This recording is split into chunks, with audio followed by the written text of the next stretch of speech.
بسم اللہ الرحمن الرحیم الحمد للہ وحدہ والصلاة والسلام على من لا نبي بعده فقد قال النبي صلى الله عليه وسلم إن أعظم النكاح بركة أيسره مغنة أو كما قال عليه الصلاة والسلام۔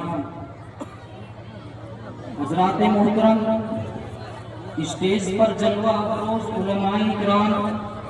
اور دور دراز سے تشریف لائے ہوئے مہمانان نظام، السلام علیکم ورحمۃ اللہ وبرکاتہ۔ حضرات، میں آج آپ حضرات کے روبرو شادی بیاہ میں خرافات اور ان کے سچے باپ کے موضوع پر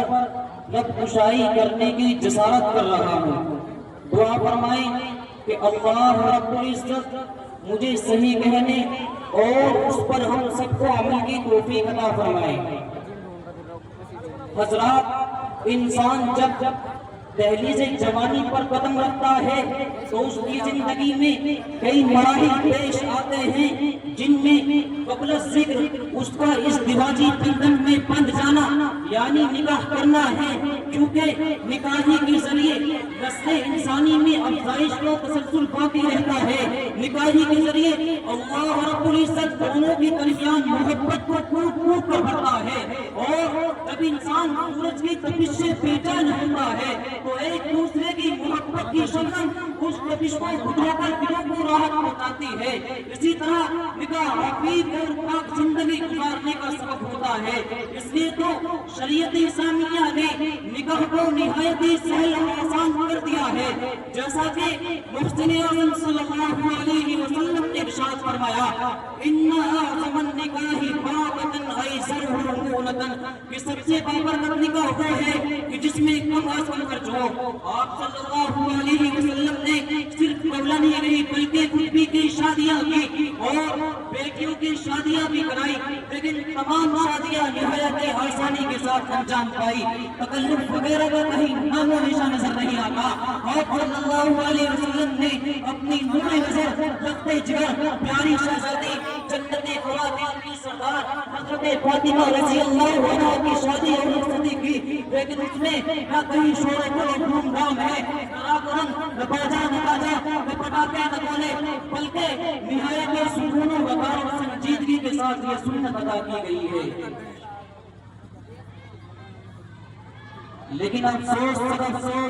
آج ہمارا مسلم معاشرہ قرآن و سنت کی روشن شاہراہ اور اسلامی تعلیمات و ہدایات سے دور ہوتا جا رہا ہے۔ مغربی تہذیب و تمدن، غیر اسلامی اعمال و افعال، ہندوانہ رسم و رواج اور بے بنیاد عقائد و افکار کے جال میں پوری طرح پھنس چکا ہے۔ عوام اور دین سے بے خبر مسلمانوں کا تو ذکر نہیں کیا، وہ دیندار پرہیزگار لکھے پڑھے مسلمان جو ارکان اسلام کے پورے پابند نظر آتے ہیں، جو تہجد گزار، ذکر اللہ میں مشغول رہنے والے، مساجد میں سب اول میں نماز پڑھنے والے، وہ بھی جب کوئی تقریب شادی انجام دیتے ہیں تو ان میں اور جاہلوں میں کوئی فرق نظر نہیں آتا۔ ان کا کردار، ان کے معاملات اور ان تمام طور طریقے شادی بیاہ میں رجحان رسم و رواج اور بے حیائی کا باعث ہوتے ہیں۔ جہیز کی لعنت جو کبھی غیر مسلم سماج کا حصہ تھی، آج مسلم معاشرے میں خطرناک تعظیم کی طرح سرایت کر چکی ہے۔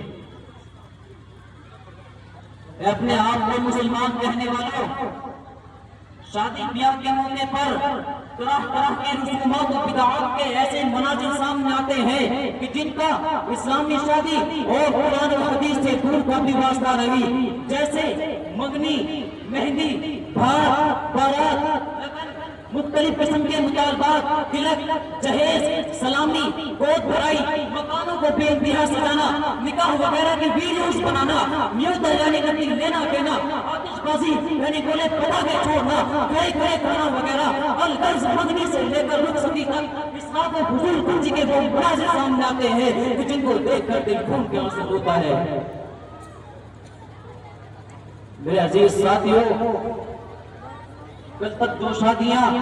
نہایت آسانی کے ساتھ نمٹ جایا کرتی تھی آج وہ شادیاں مختلف جھمیلوں میں پڑ چکی ہیں، وہ شادیاں جو نہایت احادیث کے ساتھ طریقہ رسول اللہ پر انجام دی جاتی تھی، آج بڑھتے ہوئے خلافات نے نہ صرف ان کو مشکل بنایا ہے بلکہ تعلیمات نبوی اور طریقہ رسول کو بھی پسی کش ڈال دیا ہے۔ آج معاشرے میں بیاہ شادی دوسرے کی کمائی پر ہاتھ صاف کرنے کا بہترین ذریعہ بن چکا ہے۔ ان سب وجوہ سے شادی بیاہ مشکل ہی نہیں بلکہ عذاب بن چکا ہے۔ غریب تو غریب مالداروں کی زندگی میں نرک ہو چکی ہے، جہاں ایک بوڑھا باپ لڑکے والوں کے لیے کار، موٹر سائیکل اور دیگر سامانوں کا انتظام کرتا ہے، تو وہی دوسری طرف اہل خاندان بارات میں مختلف قسم کی مصنوعات کی فرمائش کرتے ہیں۔ آج شادی کا یہی طریقہ پوری قوت کے ساتھ سماج میں پھیلتا چلا جا رہا ہے۔ ان سب وجوہ سے ہماری نوجوان شہزادیوں کی جوانی کے حسین ایام اور خوشگوار وقت ہی ضائع ہو جاتے ہیں۔ نوجوان لڑکیاں امید اور یاس میں مبتلا ہو کر تنہائیوں میں بھی اپنی زندگی کی تلخ اور وحشتناک گھڑیاں گزارنے پر مجبور ہو جاتی ہے، یا پھر کسی کے ہمراہ انجام سے بے پرواہ ہو کر والدین، خاندان بلکہ پورے مسلم معاشرے کی عزت کو بالا کر گھروں سے رائے پیار اختیار کر لیتی ہے، جو کسی باعزت اور شریف آدمی کے لیے زندہ درگور اٹھانے سے کم نہیں ہے۔ وقت کی نزاکت کو سمجھتے ہوئے میں ایک شعر کے ساتھ اپنی بات کو یہیں پر ختم کر رہا ہوں۔ باندھی ہیں وہ گٹھڑیاں جو اٹھائی بھی نہ جائے، باندھی ہیں وہ گٹھڑیاں جو اٹھائی بھی نہ جائے، لے جائی بھی نہ جائے، چھوڑی بھی نہ جائے۔ رسمیں ہیں ہماری کہ ہیں توپ گلے کے، رسمیں ہیں ہماری کہ ہیں توپ گلے کے، منائی بھی نہ جائے، مٹائی بھی نہ جائے۔ وآخر دعوانا ان الحمدللہ رب العالمین۔